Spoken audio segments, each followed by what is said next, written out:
ఏదైనా స్వీట్ తినాలనిపించినప్పుడు కేవలం 3 పదార్థాలతో చాలా తక్కువ సమయంలో వంట రాని వాళ్ళు సైతం చేసేలాంటి ఒక తేలికైన స్వీట్ తయారీ విధానాన్ని నేను ఎలా చేయాలో ఈ వీడియోలో చూపిస్తున్నాను. ఈ స్వీట్ చేయటానికి నూనె, నెయ్యి లాంటివి ఏమీ వాడమండి.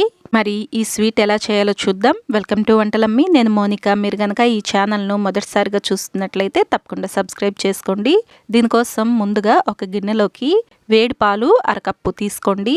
ఈ వేడి పాలల్లోకి తురిమిన బెల్లంను వేసుకోవాలి. బెల్లం అరకప్పు తీసుకోండి. పాలు ఎన్ని తీసుకుంటున్నామో బెల్లం కూడా అంతే తీసుకోవాలి.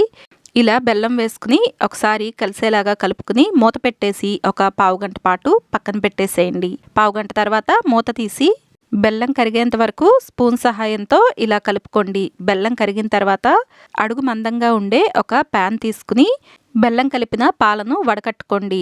బెల్లంలో ఏదైనా నలకలు, చెత్త లాంటివి ఉంటే ఇవన్నీ మనకు ఇక్కడ వేరైపోతాయండి. తర్వాత ఈ పాలల్లోకి ఒక కప్పు పాల పొడిని వేసుకోండి. మిల్క్ పౌడర్ అంటాం కదా, ఈ పాల పొడిని వేసుకుని స్పూన్తో ఈ మొత్తం కలిసేలాగా కలుపుకోండి. పాల పొడి మనకు పాలల్లో ఇలా కలవటానికి కాస్త టైం పడుతుందండి. ఉండలు లేకుండా చూసుకోండి. మీరు అవసరమైతే ఇలా విస్కర్ ఉంటుంది కదా, విస్కర్తో అయినా కలుపుకోవచ్చు. లేదా మిక్సీ జార్లోకి తీసుకుని చేసుకుంటే ఇంకా త్వరగా అయిపోతుంది. మీ వీలుని బట్టి ఎలా కుదిరితే అలా చేసుకోండి. ఎలా చేసినా కూడా మనకు ఈ పాల పొడి ఎక్కడ గడ్డలుగా కానీ ఉండలుగా కానీ లేకుండా వీడియోలో చూపిస్తున్నట్లుగా ఇలా వచ్చేంత వరకు కలుపుకోవాలి. తర్వాత దీన్ని స్టవ్ పైన పెట్టుకుని సన్నని మంట మీద ఉంచుకుని ఇలా నిదానంగా కలుపుకుంటూ ఉండాలి. స్టవ్ పైన పెట్టి మనకు ప్యాన్ వేడెక్కగానే దగ్గర పడి ఉండలుగా కడుతూ ఉంటుందండి. ఏమాత్రం కలుపుకోవటం ఆలస్యం చేసినా స్వీట్ వచ్చేసి మనకు ఉండలుగా అవుతుంది. కాబట్టి దగ్గరే ఉండి కలుపుకుంటూ చేసుకోండి. ఇలా కలుపుకునేటప్పుడు అంచుల వెంట ఉన్న మిశ్రమాన్ని కూడా మధ్య మధ్యలో తీసి కలుపుకుంటూ అడుగు ఎక్కడా పట్టకుండా మాడిపోకుండా చూసుకుంటూ కలుపుకోండి. మీరు కావాలంటే మనం బెల్లం వాడాం కదా ఈ స్వీట్ చేసుకోవడానికి, దాని బదులుగా పంచదారను కూడా వాడుకోవచ్చు. ఇలా దగ్గరుండి నిదానంగా కలుపుకుంటూ ఉంటే మనకు ఒక 10 నిమిషాల్లోనే స్వీట్ వచ్చేసి దగ్గర పడుతుంది. ఇలా దగ్గర పడి ప్యాన్ నుండి సపరేట్ అవటం మొదలవుతుంది. స్వీట్ వచ్చేసి ప్యాన్కి ఇలా అతుక్కోకుండా లేచి వచ్చేంత వరకు ఇలానే కలుపుకుంటూ ఉంటే మనకు స్వీట్ రంగు కూడా మారుతుంది.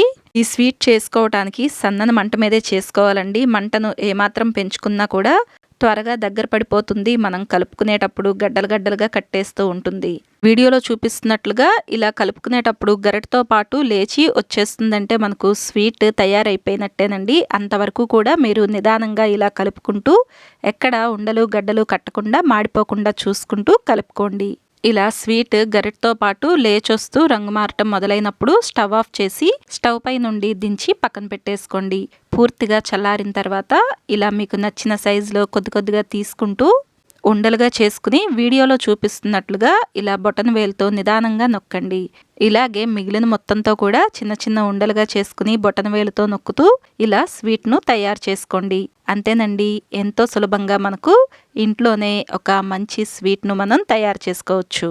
మీరు లడ్డూలాగా అయినా చేసుకోవచ్చు, లేదా మీకు నచ్చిన షేప్లోకి ఎలా అయినా చేసుకోవచ్చు. దీన్ని ఇలా ఉండలుగా చుట్టుకోవటానికి చేతులకు నెయ్యి ఏమీ రాయాల్సిన అవసరం ఉండదండి. ఎక్కడ చేతులకు అతుక్కుపోవటం అనేది ఉండదు. ఇలా ఎంతో సులభంగా ఇంట్లోనే ఒక మంచి స్వీట్ను మనం తయారు చేసుకోవచ్చండి. ఈ స్వీట్ వచ్చేసి మనకు 3-4 రోజుల పాటు నిలవ ఉంటుంది. అదే ఫ్రిడ్జ్లో ఉంచుకుంటే ఇంకాస్త ఎక్కువ రోజులు కూడా ఉంటుంది. మరి ఎంతో తేలిగ్గా వంట రాని వాళ్ళు కూడా చేసుకునే అంత సులభమైన ఈ స్వీట్ తయారీ విధానం మీకు నచ్చితే ఈ వీడియోను తప్పకుండా లైక్ చేయండి. మీరు కూడా ఈ స్వీట్ను తయారు చేసి మీకు ఎలా అనిపించిందో కమెంట్ సెక్షన్లో కమెంట్ చేయండి. ఈ వీడియోను మీ ఫ్రెండ్స్ ఇంకా ఫ్యామిలీ మెంబర్స్కు షేర్ చేయండి. ఇలాంటి మరిన్ని రెసిపీస్ కోసం వంటలమ్మి ఛానల్ను సబ్స్క్రైబ్ చేసుకోండి. Thank you for watching.